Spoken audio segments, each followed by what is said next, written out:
Romans chapter 8, verse 28. And we know that for those who love God, all things work together for good, for those who are called according to his purpose. All things is a very, very big phrase.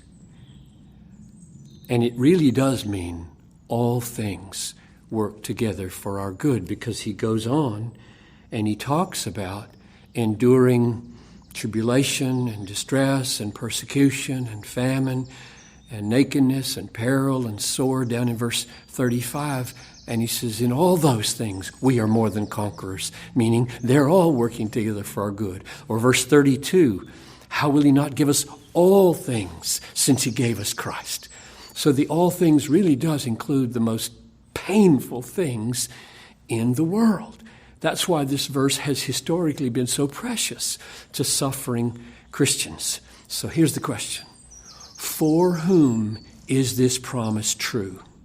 And the verse contains two answers, right? For those who love God and are called according to his purpose. And we're not left to guess at what that call is, because he proceeds immediately to say, because those whom he foreknew, he predestined to be conformed to the image of his Son, that he might be the firstborn among many brethren. And those whom he foreknew, he predestined. And those whom he predestined, he called. And those whom he called, he justified. And those whom he justified, he glorified. So right in that golden chain of absolute certainty of our salvation is the word called. And he says every one of the called is justified. And we know that justification is by faith alone. And therefore the call of God is the call of God into the life of faith. He awakens faith. He awakens life.